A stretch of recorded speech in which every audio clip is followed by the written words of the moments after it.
This is Travis Wayne Goodsell for the LDS page post on the 15th of July 2018, titled Tithing, from Genesis chapter 14, verses 18 through 20. And Melchizedek, king of Salem, brought forth bread and wine, and he was the priest of the Most High God. And he blessed him, and said, Blessed be Abram of the Most High God, possessor of heaven and earth. And blessed be the Most High God, which hath delivered thine enemies into thine hand. And he gave him tithes of all. When one takes this passage out of context, which I have done, one does not see the background setting for what the tithes of Abraham were. Lot, the nephew of Abraham, was taken hostage by another kingdom, and Abraham then went to war against that kingdom, and not only liberated Lot, but took spoils from the conquered kingdom. These spoils are from which Abraham paid tithing to Melchizedek from the above passage. Melchizedek was the king of Salem. People assume it is Jerusalem, that Jerusalem means New Salem, but this is unsubstantiated. But the name Melchizedek is revealed as a title and not an actual name, for Melech in Hebrew is king. Zadok is a high priest in Hebrew, or what it says, the priest of the Most High God. A lesser priest of Moses' Aaronic priesthood was called a Cohen in Hebrew. Melchizedek, therefore, was the king and high priest, just as a pharaoh of Egypt was both a king and a high priest. Kings in Jerusalem, anciently, were not independent kings of their own independent territory. Rather, the kings were tributary kings of one great king who ruled the whole land. Thus, the king who took Lot and the kings who aided Abraham in rescuing Lot were all tributary kings to Melchizedek, the pharaoh of the land of Israel, which at the time was the land of Egypt. Thus, Melchizedek was the Pharaoh of Egypt. Salem, by the way, means peace. For Melchizedek to bring forth bread and wine was for the victors of the battle, and yes, was the ancient form of the sacrament, for Pharaoh was understood as God's representative, and thus God on earth. And I'll explain that shortly. Thus, anciently, it was the high priests who administered the sacrament, not the Cohens. In this passage, we see that as part of the victory over a rebellious tributary king, Abraham was elevated to the rank of high priest, Melchizedek being the great high priest. So we see that the tithe here is not a tithe in the religious sense, but the required tribute owed to the great king, as Melchizedek allowed Abraham to keep the spoils of his war, or transferring ownership of tributary property of the rebellious king to Abraham. It doesn't say Abraham became the tributary king of the conquered land, but that would also have been the common practice, as the great king would need to replace the rebellious tributary king. It is from Moses whom we get the first understanding of the sacrament. Deuteronomy chapter 14, verses 22 to 23 and 28 to 29. Thou shalt truly tithe all the increase of thy seed, that the field bringeth forth year by year. And thou shalt eat before the Lord thy God in the place which he shall choose to place his name there, the tithe of thy corn, of thy wine, and of thine oil, and the firstlings of thy herds, and of thy flocks. that thou mayest learn to fear the Lord thy God always.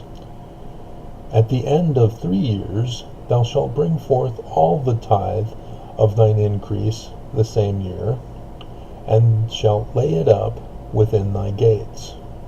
And the Levite, because he hath no part nor inheritance with thee, and the stranger, and the fatherless, and the widow, which are within thy gates, shall come, and shall eat, and be satisfied, that the Lord thy God may bless thee in all the work of thine hand which thou doest. Because Moses did away with the high priests, the Cohens were the ones who administered the sacrament. Under Moses, only the high Cohen was allowed into the Holy of Holies. Yet, as one reads from Deuteronomy, this change had not yet occurred, or the post-captivity Jew who dictated from memory some 1,000 years after the events described mixed up the ancient practice into Moses' changes, which is the more likely scenario. Here in Deuteronomy, the common people who pay tithes eat of their tithes before the Lord thy God. This was in the temples. Thus tithing was brought to the temples, and a portion thereof was administered back to the tithers as sacrament. Therefore, the sacrament is interconnected with tithing, which both were interconnected with God, i.e., God's atonement. So just as God atoned to save mankind spiritually, or after death, we have an opportunity to be saviors in giving life to the physically living poor. As you can see, the rest of the tithes were to be given to travelers and to the poor, who included orphans and widows. The poor did not own land, and therefore did not have an increase of their seed, from which to give tithes. Thus tithes were the economic system to take care of the poor, whereas tribute was the taxation for the building up of the kingdom. By the time of Malachi, this practice of using tithing for the poor was still being followed. From Malachi chapter 3, verses 10 through 11. Bring ye all the tithes into the storehouse, that there may be meat in mine house, and prove me now herewith, saith the Lord of hosts, if I will not open you the windows of heaven, and pour you out a blessing, that there shall not be room enough to receive it. And I will rebuke the devourer for your sakes, and he shall not destroy the fruits of your ground, neither shall your vine cast her fruit before the time in the field, saith the Lord of hosts. Notice that here again, tithing is not only for the poor, but those who pay tithing are those who are landowners, farmers, who sell their harvest in the market to other farmers, from whom they buy and sell each other's produce to each other, of which the poor cannot participate in other than to buy, depending on their wage, which anciently a day's wage was the equivalent of a day's rations. Thus, in the off-seasons, the poor went without wages and thus without food. The concept of a storehouse was a reserve for the poor during the off-season. So as we take the ancient practice into modern application, we see that the answer to the question posed, should the poor pay tithing, is answered as no. Tithing is one's increase, not one's wages. The only way to have an increase is to be an owner of a business, not an employee who works to give the owner the increase. So what is currently done as a matter of practice, what is currently done as a matter of practice in the LDS Church. Oops. The modern church does not follow the ancient practice, thus are in violation of God's law and will. At tithing settlement, we are told that tithing goes toward buildings and publications. It is tithing that must be paid in order to get a temple recommend, and all must give tithing in order to receive a temple recommend, especially the poor, the orphaned, the widowed, the physically and mentally disabled. All. So, if it is not God's law and will that is being practiced by the current church, then whose law and will are they following? If you for some reason can't figure out the answer, I recommend reading in the Book of Mormon for the answer, specifically in 1 Nephi, about the great and abominable church. Neglecting the poor is the great sin which God destroys nations for. Ezekiel chapter 16, verses 49 to 50.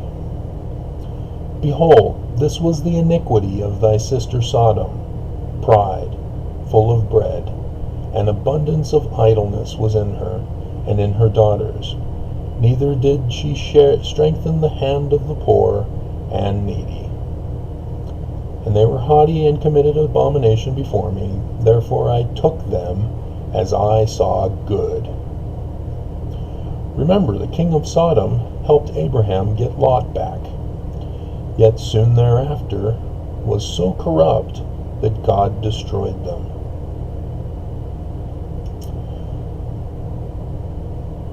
From President Thomas S. Monson in the October 1996 General Conference, Be Thou an Example. All of us can afford to pay tithing.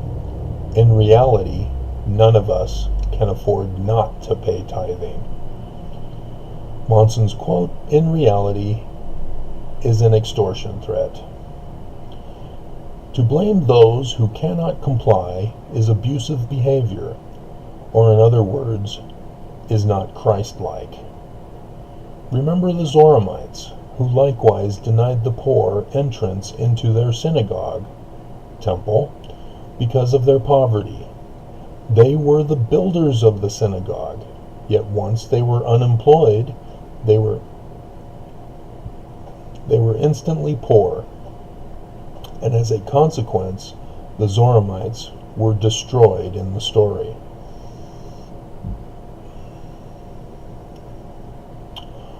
On the surface, it may appear that the church does actually give a lot of money to the poor. $40 million is combined more than I'll ever see in my lifetime. Yet when one does the math, one will see the deception. Just in the state of Utah alone, the United States government has established that 300,000 Utahns are in poverty. Ooh, look! It's a tithe of Utah's population. So, if mathematically, the church gave this 40 million estimate to just those in poverty in Utah, we get around $130 per year for each poor person. 40 million is not enough after all. And remember, not a single penny of tithing goes toward the poor. It's all through other donations or offerings. So now that I've established that the LDS Church is deceiving its members by covering up their sin of neglecting the poor, we then can see what God has done to the church leadership. From Doctrine and Covenants, section 121, verses 36 to 40. That the rights of the priesthood are inseparably connected with the powers of heaven, and that the powers of heaven cannot be controlled nor handled only upon the principles of righteousness. that they may be conferred upon us, it is true. But when we undertake to cover our sins, or to gratify our pride, our vain ambition, or to exercise control or dominion or compulsion upon the souls of the children of men in any degree of unrighteousness, behold, the heavens withdraw themselves. No revelation. The Spirit of the Lord is grieved, and when it is withdrawn, amen to the priesthood or the authority of that man. Behold, ere he is aware, he is left unto himself to kick against the pricks, to persecute the saints, and to fight against God. We have learned by sad experience that it is the nature and disposition of almost all men, as soon as they get a little authority, as they suppose, that they will immediately begin to exercise unrighteous dominion. Hence, many are called, but few are chosen. This is not my doctrine, nor my creation. This is the Word of God, which is the LDS Church, since Brigham Young have violated, and thus have persecuted the saints with trying to control the members through unrighteous dominion and compulsion. According to God, the church leadership lost their authority to lead the church, and since they are disobedient to God's true law and will regarding tithing, they receive no revelations from God, which is confirmation that they have lost their authority. Will you Mormons continue to resist the law and words of God, to continue to trust false prophets who were prophesied by Jesus himself to run his church in the latter days? Even Jeremiah likewise prophesied of false prophets and corrupt bishops, who are the gatekeepers of the bishops' storehouses in the last days. Jeremiah 23. Will you have the courage to see the truth and turn from Lucifer's infiltrated church that you were born and raised in, or deceived into being baptized into? Just think, you'll be giving yourself a 10% raise by leaving. Do not fear punishment by God when I've just pointed out what God's law and will actually are. The LDS leaders do not speak for God. They speak for Lucifer.